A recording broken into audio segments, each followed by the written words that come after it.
अस्सलाम वालेकुम प्यारे बच्चों। लास्ट लेक्चर में reproduction in lower and higher plants अदना और आला नबातात में अमल तौलीद का जो हिस्सा हमने पढ़ा था उसमें पॉलिनेटिंग एजेंट्स ज़िंदगी के जो ज़राए थे जैसे हयाती ज़राए, गैर हयाती ज़राए और उसकी मुख्तलिफ़ किस्में और किन पौधों में वो पाया जाता है, वो तमाम चीज़ें हमने देखी थी। उसके बाद हमने देखा था कि जो पारजीवी अमल है वो पारजीवी अमल किस हालात में होता है, कौन से कंडीशन उसे चाहिए, और उसे हमने कॉन्ट्रावेंसेस या तदाबीर या आउट ब्रीडिंग डिवाइसेस ऐसा कहा था। ऐसे ये दो टॉपिक्स लास्ट लेक्चर में हुए थे। हमने ये देखा कि इसके पहले नर और मादा जवाजे के बनने का अमल कैसे होता है, कैसे जीरे तैयार होते हैं, कैसे मेल गैमेट फॉर्म होता है, कैसे बैजे तैयार होते हैं, ज़ेरगी किस तरह से होती है। तो ज़ेरगी के बाद जो अमल है उसको हम फर्टिलाइजेशन कहते हैं, जिसे अपन बारहवरी कहेंगे। तो यहाँ बारहवरी जो है जो बनबीज नबातात में होती है, एंजियोस्पर्म हम जिसे कहते हैं, इन एंजियोस्पर्मिक पौधों में या बनबीज नबातात में जो बारहवरी का जो अमल होता है वो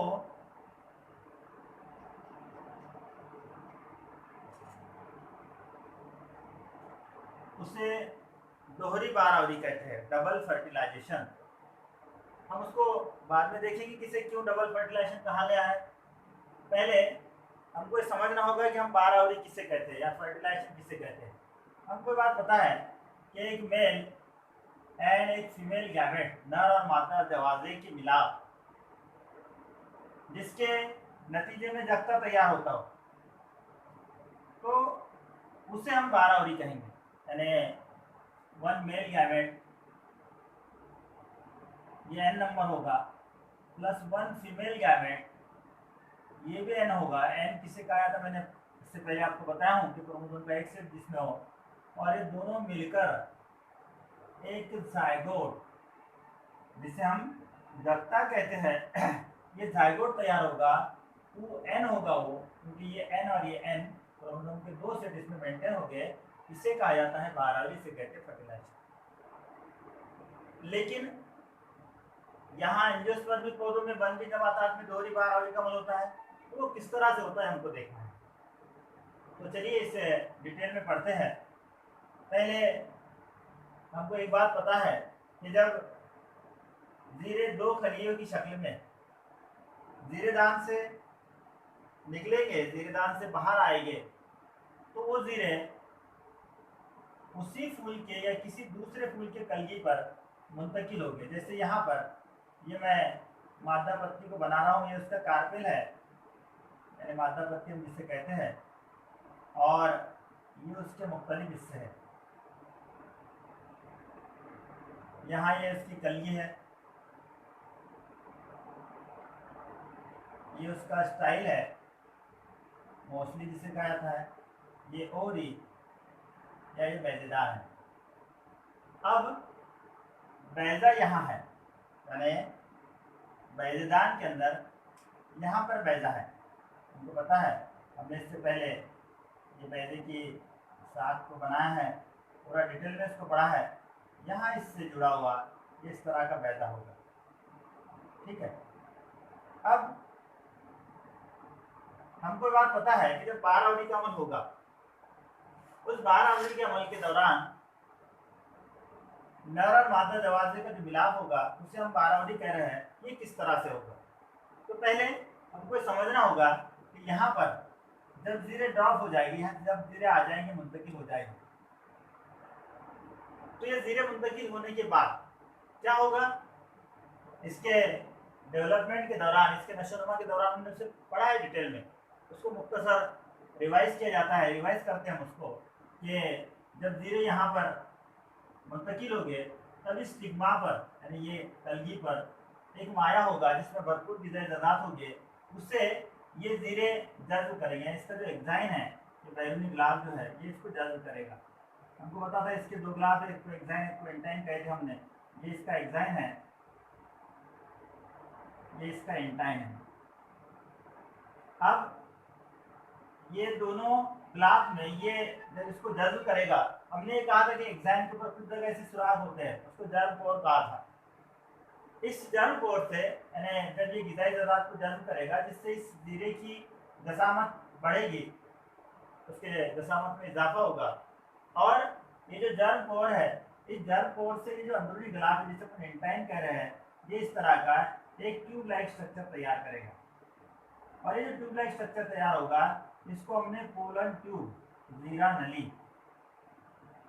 पोलन ग्रेन को जीरा कह रहे हैं, और ये ट्यूब लाइक स्ट्रक्चर है, इसको इसलिए इसको जीरा नली कहा गया। ये पोलन ट्यूब तैयार किया जाएगा, या पोलन ट्यूब तैयार होगा, और इस अमल को जीरे के उपजने का अमल हम कहते हैं, या जर्मिनेशन ऑफ पोलन ग्रेन कहते हैं। अब जब जर्मिनेशन हो जाएगा, तो हमने देखे थे कि दो खलियात की शक्ल में ये यहाँ मुंतकिल हुआ था। इसमें का एक खलिया यहाँ पर, जिसको ट्यूब सेल कहा गया है, ये ट्यूब सेल यहाँ पर दाखिल हो जाएगा,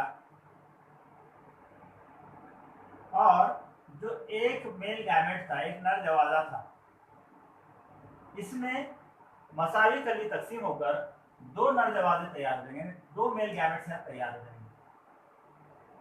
यानी अब ये इस हालत में जो नर जवाजा है, ये मुकम्मल तौर पर नशोनुमा हो चुका है, जिसका इस तरह का नर जवाजा है, यानी इसको मेल गैमेटोफाइट हम कहेंगे।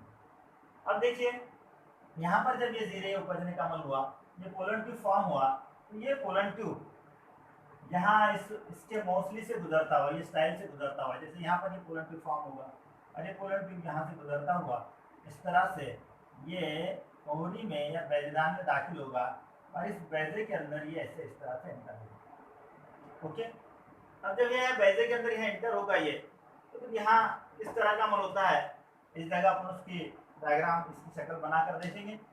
हमको ये बात पता थी, इससे पहले हमने पढ़े हैं डेवलपमेंट ऑफ फीमेल गैमेट में या मादा जवाजे के बनने के अमल में, कि जो फीमेल गैमेटोफाइट है, वो फीमेल गैमेटोफाइट में 8 खलियात, कितने खलियात? 8 खलियात, जिनमें से 3 माइक्रोपाइल की जानिब, यहाँ इसका जो ग्राफ है इसको इस तरह से बना लेते हैं मुख्तसर, ये माइक्रोपाइल हो गया इसका, और ये इस जानिब 3 खलियात, जिसमें का दरमियानी खलियात, इसको हमने एक सेल या बैजा खलिया कहते हैं। इसके अतराफ वाले 2 साइनर्जिड्स थे, यहाँ 2 थे, इसको सानी मरकज़े कहे थे, ये दोनों मिलाकर बाद में एक ही हो जाते हैं, और ये 3 थे, इनको एंटीपोडल सेल कहा जाता है। ये सभी खलियात किस तरह से तैयार होते हैं, इनके क्या अफ़ाल है, इसके पहले के लेक्चर में हम इसको पढ़ चुके हैं। अब क्या हुआ, यहाँ पर ये पोलन ट्यूब, जिसको अपन जीरा नली कह रहे हैं, ये जीरा नली यहाँ से ऐसी दाखिल होगी, और ये दाखिल होने के बाद यहाँ पर ये ट्यूब सेल है, ये 2 मेल गैमेट है, ये 2 मेल गैमेट है, ये ट्यूब सेल है। ये जब इसके अंदर दाखिल होगी, ये दाखिल होने के बाद ये जो ट्यूब सेल है, ये ट्यूब सेल इस जीरा नली को तोड़ने का काम करेगा। यानी जब ये इस एम्ब्रियो सैक में, यानी जुनैनी थैली के अंदर जब ये दाखिल हो जाएगा, तो ये जुनैनी थैली में दाखिल होने के बाद ये ट्यूब सेल इस जीरा नली को या पोलन ट्यूब को तोड़ने का काम करेगा। ये पोलन ट्यूब टूटने से यहाँ पर ये मेल गैमेट जो है इस तरह से इस जुनैनी थैली में आज़ाद हो जाएंगे, या वहाँ पर खारिज किए जाएंगे। अब ये 2 मेल गैमेट्स यहाँ खारिज होने के बाद ये 2 खलियात, जिसको अपन साइनर्जिड्स कहे थे, ये साइनर्जिड्स इसको बारहवीं के अमल के अंदर मदद करेंगे, हेल्प करेंगे। इनमें से एक मेल गैमेट, यानी एक नर जवाजा, इस एक सेल के साथ मिलाप करेगी, और एक जो है ये सानी मरकज़े के साथ मिलाप करेगी। तो पहले हम देखते हैं फर्टिलाइजेशन में, फर्स्ट फर्टिलाइजेशन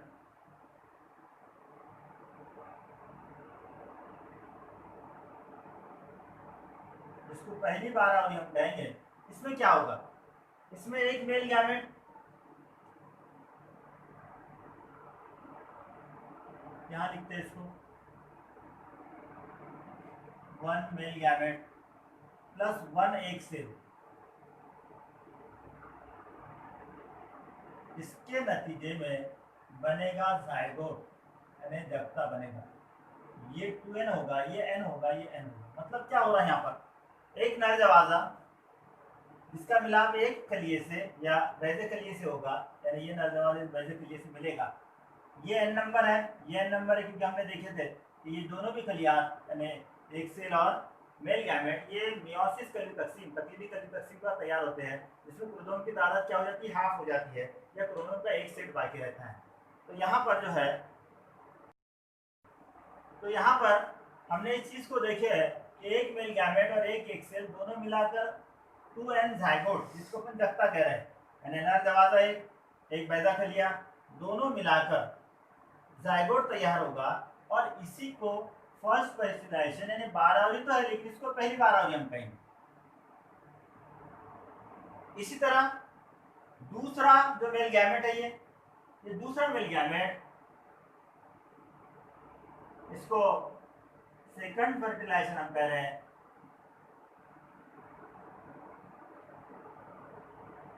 इसमें क्या होगा, एक मेल गैमेट इसी तरह से, और ये दो सानवी मरकज है प्लस 2 सेकेंडरी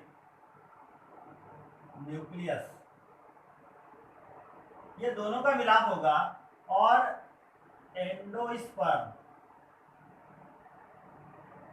तैयार होगा, जिसे अपन दरूनी तुक्म कहते हैं, जाइगोट को जगता कहते हैं, ये लिख लेना इसको। तो एक मेल गैमेट, एक नर जवाजा प्लस 2 सानवी मरकजे, इसको मिलाकर एंडोस्पर्म तैयार होगा। तो यहाँ बहुत सिंपल चीज है, ये मेल गैमेट n नंबर होगा,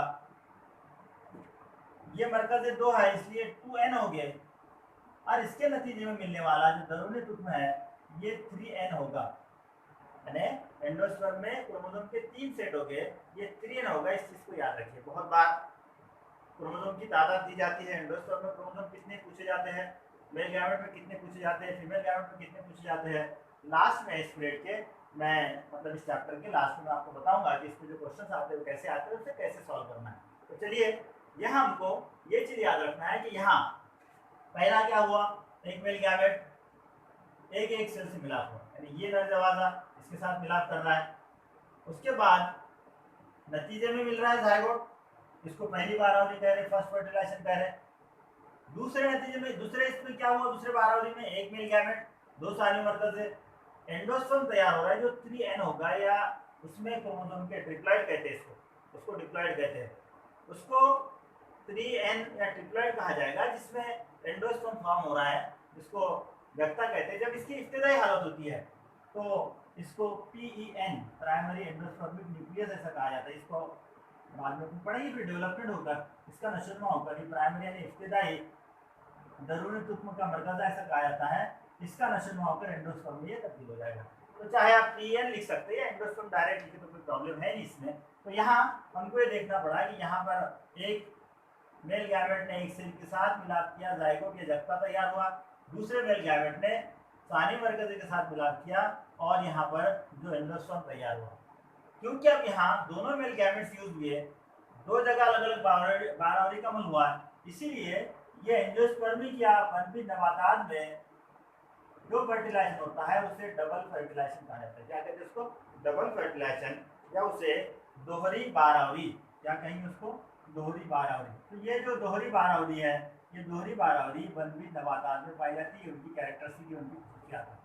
तो यहाँ पर हमको याद रखना है कि बारहवीं का जो अमल है ये डबल फर्टिलाइजेशन क्यों कहला रहा है, ये हमारे लिए वाज़ेह हो गया कि एक मेल गैमेट एक सेल से मिलाप करेगा, जाइगोट या जगता तैयार करेगा, एक मेल गैमेट सेकेंडरी न्यूक्लियस या सानी मरकज से मिलाप करेगा, और यहाँ जो है ये एंडोस्पर्म तैयार होगा, ये 2n होगा, ये 3n होगा। इस तरह से जो है ये दो मेल गैमेट दो अलग अलग जगहों पर, दो अलग मुख्तलिफ हिस्सों में ये बारहवीं का अमल करते हैं, और इससे जो है तो डबल फर्टिलाइजेशन या इसी को बनपी नबातात में होने वाली बारहवीं कहा जाता है। तो इसे आप याद रखिए, किस तरह से जीरे मुंतकिल होने के बाद यानी जेरी के अमल के बाद इसमें ये जीरा नदी कैसे तैयार होती है, कैसे इसके उपजने का अमल होता है, और किस तरह से इसके अंदर दाखिल होता है। तो यहाँ ये इस चीज़ को याद रखना है। और एक चीज़ है याद रखना है कि इसमें शॉर्ट नोट्स या मुख्तसरन इसकी कुछ डेफिनेशंस, कुछ यहाँ पे मैं टर्म्स लिख रहा हूँ, ये डायग्राम्स आपने बना लेना। ये डायग्राम बना सकते हैं एग्जाम में, ये वाली डायग्राम बना सकते हैं, इसकी बनाने की जरूरत नहीं है क्योंकि ये नशोनुमा कैसे होता है ये इसके अंदर बताया गया है। ये दोनों में से कोई भी एक, और इसको फर्टिलाइजेशन या बारहवीं कमल आप इसको हेडिंग दे दीजिए। ठीक, चलते हैं। इसमें कुछ टर्म्स जो इस्तेमाल हुई है और उसको बहुत बार ऑब्जेक्टिव में एक मार्क्स के जो क्वेश्चन होते हैं जिसमें तारीफ वगैरह पूछी जाती है उसमें पूछा जाता है, तो इनको सबको नोट डाउन कर लीजिए। इसमें पहले इस चीज़ से रिलेटेड देखिए, यहाँ हमने देखे कि ये जो पोलर ट्यूब है जीरा नली, ये अगर हम देखेंगे इसको पूरा, इसको मुकम्मल ऐसे बनाने की जरूरत नहीं, इतना बनाना चलेगा कि आपके समझने के लिए बना रहा हूँ इसको। हमको पता है इस तरह से मैंने बैजा पूरा मुकम्मल ही बनाया था, ठीक है, इसके पहले केस में ये उसका ये और ये, ठीक है। तो चलिए यहाँ पर हम देखते हैं कि ये जो बैजा है, एक छोटी सी डायग्राम यहाँ बनाकर आपको समझाता हूँ। जैसे ये बैजे का ये दरम्यान वाला हिस्सा, इसके ऊपर ये इसकी हिफाजती ग्लास, ये उसका डंठल, ठीक है। अब नेक्स्ट इसमें क्या समझ रहे हैं हमने देखिए कि यहाँ ये पोलन ट्यूब जीरा नली जैसे यहाँ से दाखिल होगी, इसको अपने माइक्रोपाइल कहते हैं। ये जो सुराक्षा है इसको माइक्रोपाइल, क्या कहते हैं इसको, माइक्रोपाइल, याद रखिए। अब ये जो पोलन ट्यूब है जीरा नली, अगर यहाँ माइक्रोपाइल से दाखिल होगी, यहाँ से मैंने बताया आपको, अगर ये माइक्रोपाइल से दाखिल होती है तब उससे एक टर्म यूज होता है, इसको लिख लीजिए आप, उसको कहते हैं प्रोगैमी। क्या कहा जाता है इसको, प्रोगैमी। बहुत बार ये पूछता है प्रोगैमी किसे कहते हैं, इसकी तारीफ, या फिर माइक्रोपाइल से जब पोलन ट्यूब या जीरा नली दाखिल होगी तब उसे क्या कहा जाता है, खाली जगह वगैरह में पूछा जाता है। तो माइक्रोपाइल से अगर दाखिल होगी तो हमने इसे कहा प्रोगैमी, याद रखिए। दूसरा इससे रिलेटेड एक टर्म है, उसे कहते हैं मीजोगैमी। मीजो के माने दरम्यान होता है। जैसे ये जीरा नली यहाँ से दाखिल हुई माइक्रोपाइल से, अब दूसरे इसमें दूसरे कंडीशन में ये होगा इसी तरह से ये, ठीक है, ये दरम्यानी हिस्से यहाँ से दाखिल होगी, ठीक है। अगर यहाँ दरम्यान से दाखिल होगी तो फिर इसे जो है इसे कहा जाता है, दरम्यान से मतलब ये ऐसी जाकर यहाँ से दाखिल होगी, ये पोलन साइकिल यहाँ पर, यहाँ से इस जगह से अगर दाखिल होती है तो तब उसे मीजोगैमी, दरम्यानी कहा जाता है। तीसरी एक कंडीशन ये होती है कि उसे कहते हैं चलाजोगैमी। क्या कहेंगे इसको, चलाजोगैमी। तीनों नोट डाउन कर लीजिए, प्रोगैमी, मीजोगैमी, चलाजोगैमी। किसे कहते हैं, मैं जो कह रहा हूँ उस एतबार से लिख लीजिए। अगर जीरा नली माइक्रोपाइल से इस सुराख्य से एम्ब्रियो सैक में या जुलियन में या बैजे में, साफ लिख सकते हैं आप लोग, दाखिल हो तो उसे प्रोगैमी कहेंगे। इसके दरम्यान से दाखिल होती है तो मीजोगैमी कहेंगे। और हमको पता है कि ये माइक्रोपाइल का ये वाला हिस्सा, इसको हमने चलाजा कहे थे, आप बैजे के साथ में देख लीजिए उसको। अगर ये चलाजा की जानिब से दाखिल होती है, अगर चलाजा की जानिब से दाखिल होती है तब उसे हम चलाजोगैमी कहेंगे। तो इस तरह से ये तीन टर्म्स बहुत बार पूछे जाते हैं, प्रोगैमी, मीजोगैमी और चलाजोगैमी। इसको याद रखना है, बहुत बार इसको ऑब्जेक्टिव टाइप्स में एक मार्क्स के क्वेश्चन में पूछा जाता है। इसके अलावा और दो टर्म्स आपको याद रखना है। वो पहली जो टर्म है ये, और तीन टर्म्स याद रखेंगे आप उसमें। पहली जो टर्म है इससे रिलेटेड है, फर्स्ट फर्टिलाइजेशन या पहली बारहवीं, इसे सिनगैमी भी कहा जाता है। ओके, इसका दूसरा नाम, इसका सिनोनिम जो है वो सिनगैमी है। तो आप लोगों को बहुत बार ये सिनगैमी की तारीफ पूछी जाएंगी, या सिनगैमी से रिलेटेड कोई एक मार्क्स का सवाल होगा तो आपको याद रखना होगा सिनगैमी किसे कहते हैं।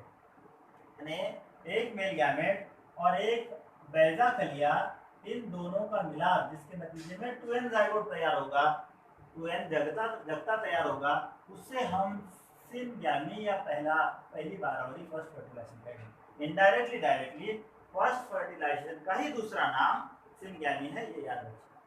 दूसरी चीज आपको याद रखना है, यहाँ पर ये सेकंड फर्टिलाइजेशन है, इसे ट्रिपलेट फ्यूजन, क्या कहते हैं इसको, ट्रिपलेट फ्यूजन। क्योंकि यहाँ पर ट्रिपलेट के माने तीन हो रहे, यहाँ पर एक मेल गैमेट्स और दो सानी मरकज़े, इनका मिलाप होता है, यानी 1 and 2 3 हो रहे हैं।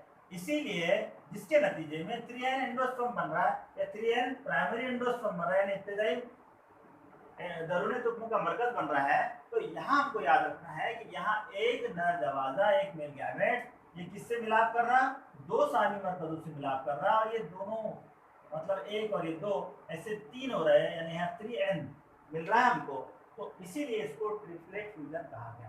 यानी ये दूसरी टर्म आपको इससे रिलेटेड याद रखना है। तीसरी टर्म आपको याद रखना है, यहाँ पर इसको भी बहुत बार पूछा गया है। यहाँ हमने देखे कि जीरे यहाँ मुंतकिल हो गए, बैजा यहाँ है बैजदान में, इसके दरमियान में यहाँ ये मोस्टली है, यानी यहाँ फासला है, दोनों एक दूसरे से दूर है। अब जब बारावरी का अमल करना है तो हम ये देखिए बारावरी में नर जवाजा बैजा खलिया इसका मिलाप होगा, नर जवाजा पानी मरकजे का मिलाप होगा, इसको हम बारावरी कह रहे हैं। इस बारावरी के लिए जरूरी है कि नर और मादा जवाजे, यानी जो बैजा है इसको हम मादा जवाजा कहेंगे, जीरा इसको नर जवाजा कहेंगे। अब यहाँ ये जीरा है, यहाँ ये बैजा है, दोनों का मिलाप जो हो रहा है, तो इस मिलाप के लिए ये जरिया बन रहा है जिसको अपने पोलन ट्यूब कहें, क्या कहें इसको, पोलन ट्यूब, जीरा नली का है। तो यहाँ ये याद रखिए, एक और टर्म्स इससे रिलेटेड आती है, यानी इस चीज से रिलेटेड, उसको कहते हैं सिफोनोगैमी। और बार इसको भी पूछा जाता है 1 मार्क्स के लिए। सिफोनोगैमी उससे कहेंगे कि नर जवाजे और मादा जवाजे इनका मिलाप अगर पोलन ट्यूब के जरिए हो रहा हो, जीरा नली के जरिए हो रहा हो, तो जीरा नली के जरिए अगर नर और मादा जवाजे का मिलाप होता हो तब हम उसे सिफोनोगैमी कहेंगे। ये टर्म को लिख लीजिए। इसके आगे भी आप इसको ये 2 नंबर 3 नंबर दे सकते हैं, यानी जैसे ये 3 हुआ, इसको 4 दीजिए, इसको 5 दीजिए, इसको 6 नंबर दीजिए, और इसकी डेफिनेशन शॉर्ट में मुख्तसरन इसको लिख लीजिए, क्योंकि बहुत बार 1 मार्क्स के लिए इसको पूछा जाता है। तो चलिए यहाँ पर ये फर्टिलाइजेशन वाला पार्ट अपना मुकम्मल हुआ। अब जब फर्टिलाइजेशन हो जाएगा, यानी बारावरी का अमल हो जाएगा, इस बारावरी के अमल के बाद हमारे पास ये जख्ता मिला हमको और ये एंडोस्पर्म मिला, ये 2 चीजें मिली। तो इनका नशोनुमा कैसे होता है, यहाँ लिखिए पुनः, डेवलपमेंट ऑफ एंडोस्पर्म, दरूनी तुख्म का नमो या उसके बनने का अमल, डेवलपमेंट ऑफ एम्ब्रियो, जख्ते के नमो का अमल या जख्ते के बनने का अमल। तो ये किस तरह से होता है ये हम देखेंगे, इसको आप पूरा नोट डाउन कर लीजिए। चलिए आगे बढ़ते हैं। इसके बाद ये पॉइंट हमारा हो चुका है। यहाँ दरूनी तुख्म के और जख्ते के बनने का अमल, ये दोनों एक 1 बाय 1 अपन इसको मुकम्मल करके कंप्लीट करते हैं। पहले दरूनी तुख्म के बनने का अमल हम देखेंगे कैसे होता है। चलो यहाँ पर हमने पहले इसको देखते हैं, फिर इसको देखते हैं, ठीक है। तो पहले हम ये देखेंगे 1 मेल गैमेट, एक नर जवाजा, 2 सानवी मरकजे, इनका मिलाप जिसके नतीजे में 3n एंडोस्पर्म या प्राइमरी एंडोस्पर्मिक न्यूक्लियस मिल रहा है। अब जो प्राइमरी एंडोस्पर्मिक न्यूक्लियस है, ये प्राइमरी एंडोस्पर्मिक न्यूक्लियस इब्तिदाई हालत में शुरू में इस तरह से ये 1 सेल होगा, एक खलिया होगा, ये 3n, इसको PEN हम कह रहे हैं, प्राइमरी एंडोस्पर्मिक न्यूक्लियस, इब्तिदाई दरूनी तुख्म का मरकज़। ओके, अब ये PEN में नशोनुमा होकर मुकम्मल दरूनी तुख्म बनेगा। उससे पहले कुछ चीजें याद रखें। ये जो दरूनी तुख्म है ये सभी बीज में, जैसे हमको पता है कि जब बारावरी का अमल होगा तो बारावरी के अमल के बाद ये जो ओरी है, बैजदान हमने बनाए थे, ये ओरी जो है तो ये फ्रूट में, फल में तब्दील हो जाएगी, और इसमें जो बैजे थे ये बैजे सीड में या बीज में तब्दील हो जाएंगे। और सीड के बीज के 2 हिस्से हो गए, एक एंडोस्पर्म होगा, उसका एक हिस्सा यानी दरूनी तुख्म, और दूसरा हिस्सा उसका एम्ब्रियो होगा जिसको अपन जख्ता कह रहे हैं। ये 2 पार्ट, ये दोनों मिलाकर बीज बने। लेकिन यहाँ याद रखना है कि सभी बीज में, यानी जितने भी बनवी नबातात है, इन सब में जो है, इन सबके अंदर ये एंडोस्पर्म नहीं पाया जाएगा। कुछ में होगा, कुछ में नहीं होगा। डोरी बारावरी सब में होगी, याद रखिए। लेकिन कुछ में क्या होगा जिसमें एंडोस्पर्म नहीं होगा बीज बनने के दौरान, तो इस एंडोस्पर्म को इसके नशोनुमा, जख्ते के नशोनुमा के दौरान इस्तेमाल कर लेते हैं एज ए फूड, ग़िज़ा के तौर पर। लेकिन जिनमें वो बाकी रह जाएगा, जिसमें नशोनुमा उसका हो जाएगा, उस बीज में एंडोस्पर्म बाकी रह जाएगा। जिस बीज में एंडोस्पर्म होगा उस बीज को, ये भी टर्म्स आपने याद रख लेना, उसको एंडोस्पर्मिक कहा जाता है। दरूनी तुख्म वाला बीज एंडोस्पर्मिक, स्पर्मा मीन्स बीज, यानी एंडोस्पर्म अपने से कहे दरूनी तुख्म वाला बीज। चलिए, इसको एल्ब्यूजिनस भी कहा जाता है, इसका दूसरा नाम है। बहुत सारे एग्जाम्पल्स है इसके, जितने भी मोनोपार्ट वाले हैं, जैसे जवार है, वीट है, ओके, 2 दाना में बहुत सारे हैं।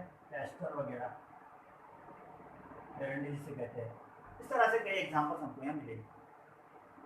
नॉन एंडोस्पर्मिक जो बीज है जिसमें दरूनी तुत्व नहीं होगा, नॉन एल्यूमिनियस भी कहा जाएगा इसको। बहुत सारे एग्जाम्पल है। दो दारा नवाता ज्यादा है तो नॉन एंडोस्पर्मिक सीड की एग्जाम्पल होती है। जैसे यहाँ पर पी बेस्ट एग्जाम्पल मटर का पौधा, उसको मटर का भी याद कर सकते हैं।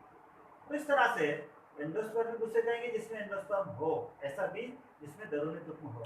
नॉन एंडोस्पर्मिक किसे कहेंगे जिसमें दरूनी तुत्व नहीं है, यानी दरूनी तुत्व वाला बीज और गैर दरूनी तुत्व वाला बीज। तो इस तरह से ये दो टर्म याद रखिए जो एंडोस्पर्म से रिलेटेड है।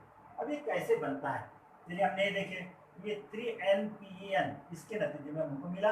एक मेल गैमेट्स, दो सानी मरकज है और उसका नतीजा ये हुआ कि हमको 3NPEN मिला या प्राइमरी एंडोस्पर्मिक न्यूक्लियस मिला। फिर क्या होता है, ये जो एंडोस्पर्म है ये एंडोस्पर्म बाद में मसावी खली तकसीम होकर नशोनुमा पाता है और तैयार होता है और वो बीज में बाकी रह जाता है। जब बीज के उपजने का अमल होगा उस दौरान एज ए फूड गिदा के तौर पर इस्तेमाल किया जाता है। तो यहाँ मैंने अभी कहा आपको जो एंडोस्पर्मिक सीड है या दरूनी तुत्व वाले बीज है उसमें उसका नशोनुमा होगा। तो मुख्तलिफ पौधों में इसका जो नशोनुमा है 3 तरह से होता है और उसी पर से इसकी 3 टाइप्स है।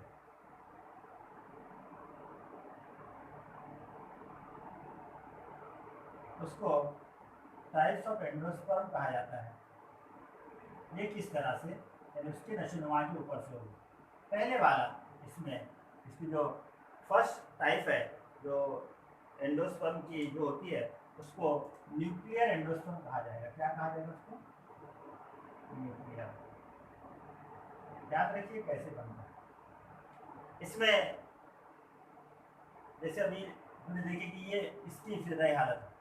अब क्या होगा, ये जो सेल है, ये जो कलिया है, ये कलिया नशोनुमा पाता रहेगा, यानी इसकी दशामत बढ़ते रहेगी और साथ ही साथ ये जो मरकज है इसमें न्यूक्लियर या न्यूक्लियस जिसे कहते हैं, मरकज जिसे कहते हैं, तो इसमें इस न्यूक्लियस का सिर्फ मरकज का ऐसे तकसीम होना शुरू करेगा और इस एक खलिए में ऐसे कई मरकज़े तैयार होंगे और ये एंडोस्पर्म का नशोनुमा होगा। इसको न्यूक्लियर एंडोस्पर्म कहेंगे। क्या कहेंगे इसको? Nuclear endosperm. बहुत सारे कई एग्जाम्पल्स हैं इसमें, जैसे वीट बेस्ट एग्जाम्पल इसकी याद रख सकते हैं, कोकोनट है, नारियल है, गेहूँ है, सनफ्लावर है। ओके, तो चलिए यहाँ हमको समझना आएगा। अब क्या ये न्यूक्लियर की है, न्यूक्लियस की है, मरकज़ी की सिर्फ तकसीम हो रही है। हमको पता है कि जब कली तकसीम का होता है तो कली जो मरकज़ा है ये 2 हिस्सों में तकसीम हो जाता है और बाद में खलीमाई की तकसीम होती है और ऐसे 2 खलियात तैयार होती है। लेकिन यहाँ ये यानी मरकज़ी के ऊपर या खलिए के ऊपर मौजूद जो हिफाजती गिलाफ है, बल्कि दीवार वगैरह फॉर्म में होती है, फॉर्म भी अगर होती है तो मुकम्मल नहीं होती, पास भी होती है, कुछ हिस्से में होती है, कुछ हिस्से में नहीं होती। इसीलिए इस एंडोस्पर्म को न्यूक्लियर एंडोस्पर्म कहा गया है। नेक्स्ट या इसका दूसरी जो टाइप है वो न्यूक्लियर एंडोस्पर्म के बाद यहाँ याद रखिए इसकी सेकंड या दूसरी टाइप जो है उसे सेलुलर कहा गया। कौन सा एंडोस्पर्म कहा गया उसको? सेलुलर। जैसे भी हमने देखे कि यहाँ ये प्राइमरी न्यूक्लियस था, इब्तिदाई मरकज़ा था। इस इब्तिदाई मरकज़ में कली तकसीम मैंने भी कहा, जैसे पहले मरकज़े 2 हो जाएंगे और बाद में ये कली माया तकसीम होगा, ऐसे 2 कलियाँ। तो यहाँ जब इसका नशोनुमा हो जाएगा, ये नशोनुमा के दौरान यहाँ मुकम्मल खलियात तैयार होंगे, यानी यहाँ सिर्फ मरकज़े तैयार हुए, यहाँ मुकम्मल खलियात तैयार होंगे, यानी जिसे अपन सेल कहते हैं। और ये मुकम्मल खलियात या सेल तैयार होने की वजह से ये जो दरूनी तुत्व नशोनुमा पाता है, ये जो दरूनी तुत्व तैयार होता है, इस दरूनी तुत्व को, इस एंडोस्पर्म को सेलुलर कहा गया। क्या कहा गया इसको?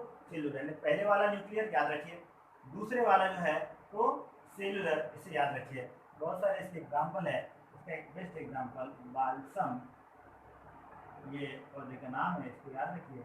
इस पौधे में जो है इस तरह से सेलुलर एंडोस्पर्म पाया जाता है।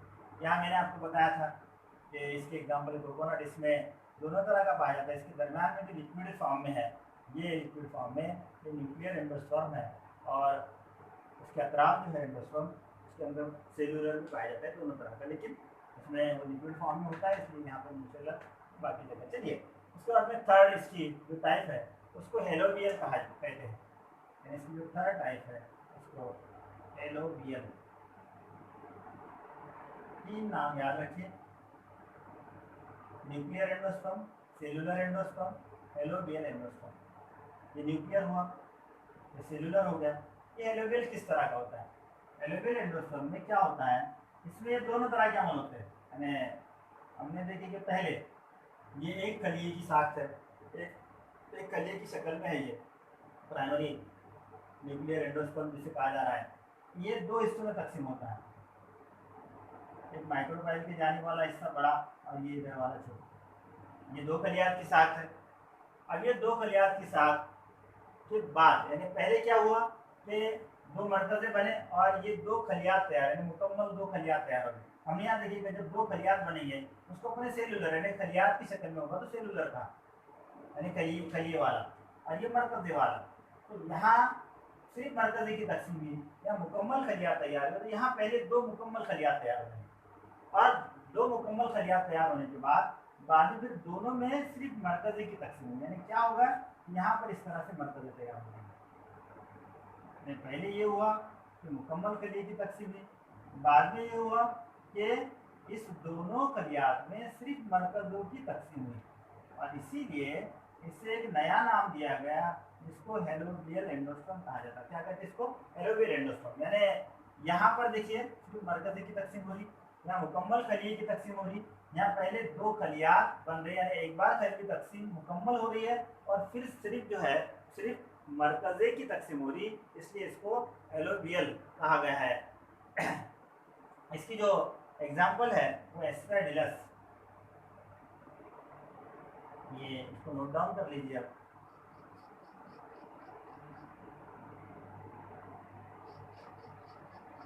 ठीक है, तो इस तरह से ये तीन किस्में इसकी, और ये तीन किस्मों में हमको ये बात पता चली कि किस तरह से ये नशरमा होता है। तीन तरह से नशरमा होता है इसका, एक सिर्फ मरकज़े की तकसीम होकर, दूसरा मुकम्मल खलिए की तकसीम होकर, और यहाँ पहले दो मुकम्मल खलियात तैयार हो गए, बाद में मरकज़े की तकसीम हो।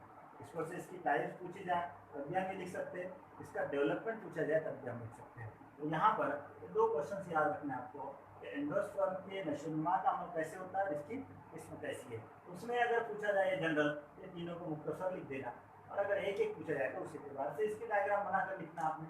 उसके बाद चलिए डेवलपमेंट ऑफ एम्ब्रियो, रक्ते का नशोनुमा, और ये दोनों मिलकर फिर बनेगा बीज, उसको फॉर्मेशन ऑफ सीड कहेंगे।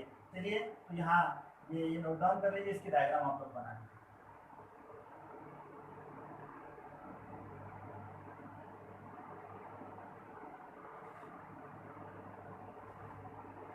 अब यहाँ ये पहले वाला एक मेल गैमेट, एक नर जवाजा, एक सेल, इसका मिला, नतीजे में यहाँ पर ये हमको जगता मिल रहा है।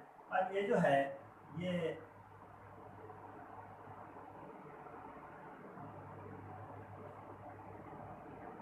जो जगते की तैयारी हो रही है, ये जगते की तैयारी, ये जो जाइगोट है, ये जाइगोट कैसे बनता है, इस तरह से एक मेल गैमेट और ये एक सेल दोनों मिलकर ये जगते का नशोनुमा कैसे करते हैं। पहले हमको जैसे ये एंडोस्पर्म में हमने पढ़े थे, वैसे ही यहाँ पर शुरू में ये 2n होगा और एक खलिए वाला होगा, ठीक है, इसको हम जाइगोट करें। अब ये जाइगोट पहले क्या हो जाएगा, पहले ये दो खलियात में तकसीम होगा, ठीक है। इस खलिए को बेसल सेल, असासी खलिया कहा जाएगा, और इसको एम्ब्रियो सेल, गट्टे का खलिया कहा जाएगा। अब ये जो बेसल सेल है, इस बेसल सेल को सस्पेंसर सेल भी कहा जाता है। इसके बाद में इसमें जो है इस तरह से पूरी तरतीब में पहली तकसीम का अमल होगा, और ये एक ऐसा एक खलिया का एक सुतून तैयार करेगा, इसको सस्पेंसर सस्पेंसर कहते हैं, इसलिए इस कलिए को सस्पेंसर सेल भी कहा जाता है। अभी सस्पेंसर फॉर्म होगा, ये एम्ब्रियो सेल अभी वहीं है उसी तरह से। फिर इस एम्ब्रियो सेल में यानी इसके अंदर जो है, इसमें 3 टाइम्स यानी इसके अंदर इसमें 3 टाइम्स 3 बार मसावी कलिफेक्शन माइटोसिस। हमको पता है मसावी कलिफेक्शन में एक बार 1 से 2 कलियात बनते हैं, दूसरी बार हो जाएंगे 2 से 4 बनेंगे, तीसरी बार हो जाएंगे तो 8 बनेंगे। तो ये सस्पेंसर सेल बनने के बाद इसको ऑस्ट्रेलिया भी कहते हैं। ये वाला जो सेल है इसका सबसे नीचे वाला सबसे बेसर सेल जिसे कहा इसको ऑस्ट्रेलिया भी कहते हैं। बाद में उसको बोलेंगे ऑस्ट्रेलिया क्यों कहते हैं समझेंगे आप। चलिए, तो यहाँ पर ये सस्पेंसर है। अब यहाँ ये जो कलियात है, ये जो सेल है, ये जो कलिया है जिसको अपने एम्ब्रियो सेल कहें, ये 3 बार कली तकसीम होकर इस तरह से 8 कलियात की साथ तैयार करेगा। और इसको 8 होने से ऑक्टेट कहेंगे।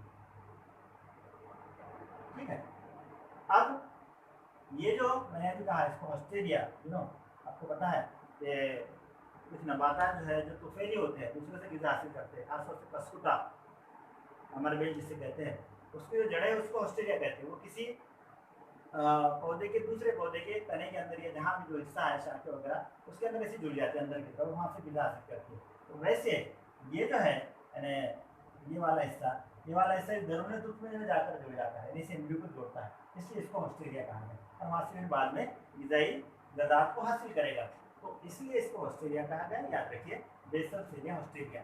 अब ये जो ऑक्टेट है, फिर नेक्स्ट दूसरी हालत में क्या होगा, ये जो ऐसे नशोनुमा पाता रहेगा, ये इसी तरह से ये सस्पेंसर से बाकी रहेगा और ये जस्ट लाइक ऐसे हार्ट की शक्ल में ये जो है ये इसमें ऐसे कलियात, ये कलियात की कभी तकसीम जारी रहेगी।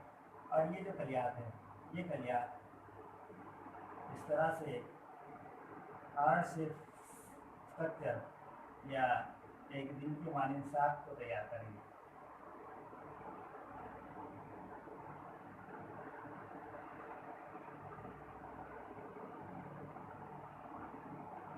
और इसे जो है इसे कहा जाएगा प्री एम्ब्रियो या प्रो एम्ब्रियो। दोनों में से बहुत सारी जगह अलग अलग वर्ड है, प्रो एम्ब्रियो या प्री एम्ब्रियो, जो आपको याद रहता है लिखिए इब्तिदाई एम्ब्रियो। अब फिर क्या होगा उसके बाद, चलो ये हिस्सा इसी तरह से इसमें और नशोनुमा होता रहेगा। अब ये जो पार्ट है, ये पार्ट 2 हिस्सों में तकसीम हो जाएगा। एक इस तरह से ये हॉर्सशू जिसे कहते हैं ऐसे एक शक्ल इख्तियार करेगा, ये वाला पार्ट ये इस तरह से कलियात बनते रहेंगे।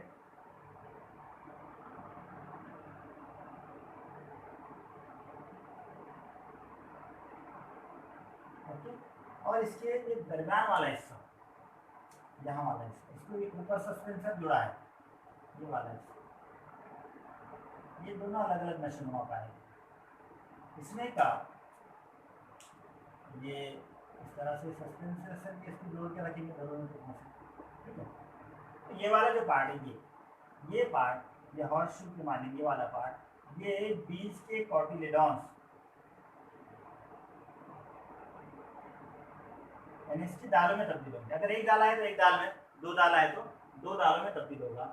और ये जो हिस्सा है, ये वाला हिस्सा, इसका सबसे अहम हिस्सा होता है, इसको एम्ब्रियो या जत्था कहेंगे। मेन जो एम्ब्रियो है ये वाला पार्ट होगा, क्योंकि जो दालें हैं यानी 1 दाला 2 दाला नबातात के अंदर, ये जो दालें उसमें भी ग़िज़ाई ज़रात होंगे। खासतौर से 2 दाला नबात में जहाँ एंडोस्पर्म नहीं है, इन दालों से ग़िज़ाई ज़रात उसको फराहम की जाएगी जब भी बीज के उपजने का मन होगा उस दौरान। लेकिन ये पार्ट सबसे इंपॉर्टेंट जिसको एम्ब्रियो कह रहे हैं। इस एम्ब्रियो में 2 हिस्से नशोनुमा पाए गए। एक यहाँ पर ये ऊपर की जानिब हिस्सा होगा, इसको डिटेल में जब बीज की साथ बनाएंगे वहाँ मैं आपको समझा दूँगा। यहाँ सिर्फ अभी ये 2 पार्ट्स याद रखिए। ये वाला हिस्सा, एक वाला ये वाला हिस्सा, इसको प्लीम्यूल कहेंगे, और ये वाला हिस्सा इसको रेडिकल कहेंगे। ठीक है, ये 2 पार्ट्स प्लीम्यूल और रेडिकल, इसके ऊपर और हिफाजती गिलाफ होंगे, इसको कॉलेप्टाइल, इसको कॉलियोराइजा। वहाँ जब बीज की शक्ल बनाएंगे वहाँ पर उसको डिटेल में पढ़ेंगे। यहाँ सिर्फ आप याद रखो ये 2 नाम, प्लीम्यूल और रेडिकल। तो ये जो एम्ब्रियो है, ये एम्ब्रियो और ये एंडोस्पर्म, ये दोनों मिलाकर बीज बनेगा। इसमें भाई जो फ्लूवियल है, जैसे जब बीज को हम जमीन के अंदर बोएंगे उसको साजगार माहौल मिलेगा, पानी की ज़रात मिलेंगे, तो उस दौरान जो है वो एंडोस्पर्म से ग़िज़ा हासिल करेगा। तो कैसे होता है बीज की शक्ल के दौरान मैं बताऊंगा वो अमल कैसे होता है, लेकिन यहाँ सिर्फ ये बात याद रखना है उस दौरान ये जो फ्लूवियल है, ये फ्लूवियल तने का निज़ाम, यानी यहाँ से जो फ्लूवियल है ये फ्लूवियल, जैसे आपने देखो ना बीज, अगर जवार का बीज देखो इस तरह से जो उसका ब्राउनिश या ब्लैकिश पार्ट होता है, इधर वाला हिस्सा ये एंडोस्पर्म रहेगा, ये वाला हिस्सा यहाँ पर फ्लूवियल होगा, ये एक नए तने के निज़ाम को तैयार करेगा, और ये जो रेडिकल है ये जो जड़ के निज़ाम को तैयार करेगा। तो इस तरह से ये फ्लूवियल और रेडिकल ये दो अहम खलियात के ग्रुप बनेंगे, जिसमें से फ्लूवियल इस तने के निज़ाम को तैयार करेगा और रेडिकल जो है जड़ के निज़ाम को तैयार करेगा, और ऐसा मुकम्मल तौर पर ये एम्ब्रियो फॉर्म होगा, एम्ब्रियो तैयार होगा, और इस पूरे अमल को एम्ब्रियो के या गठरी के नशोनुमा का अमल कहा जाएगा। तो आपको याद रखना है कि यहाँ पर 2n ज़ाइगोट से, यानी जो इब्तदाई हालत में एक कली था, ये एक कलिए से ये मुकम्मल जगता है, जिसे अपन एम्ब्रियो कह रहे हैं, ये कैसे नशोनुमा पाया। तो ये दो कलियात बने, फिर इसमें सस्पेंसर फॉर्म हुआ, फिर ये जो है ये ऑक्टेट में बदल गया, ये ऑक्टेट वाला फिर हार्ट की मानी जिसको प्रो एम्ब्रियो कहे, ये प्रो एम्ब्रियो मुकम्मल एम्ब्रियो में तब्दील हो गया। इसके दो हिस्से हो गए, एक कॉटिलिडॉन्स में तब्दील हुआ और दूसरा ये वाला हिस्सा ये एम्ब्रियो में तब्दील हुआ। इस तरह से जो है तो ये एम्ब्रियो का नशोनुमा का अमल हुआ और ये एंडोस्पर्म का नशोनुमा का अमल हुआ, दोनों मिलाकर इसे डेवलपमेंट ऑफ सीड कहा जाता है। क्योंकि 12 की बाद हमने बोले बहुत बार इसको सुनते हैं कि 12 के बाद बीज जो है तो बैजे में तब्दील होते हैं और बैजा या ओरी जो है फल में तब्दील होता है। ठीक है, इस तरह से यहाँ इसको याद रखिए। इसके बाद वाला यानी फ्रूट मुख्तसर है सीड की साथ, और इससे रिलेटेड कुछ टर्म्स हैं जैसे एम्फीमिक्सिन, एपोमिक्सिन, पार्थिनोकार्पी, ऐसे कुछ छोटे मोटे टर्म्स, छोटे मोटे टर्मिनोलॉजी चैप्टर के बाकी है। इंशाल्लाह ताला एक लेक्चर का वो पूरा बाकी रहा, तो नेक्स्ट लेक्चर में इंशाल्लाह उसको मुकम्मल करेंगे। चलिए, अल्लाह हाफ़िज़।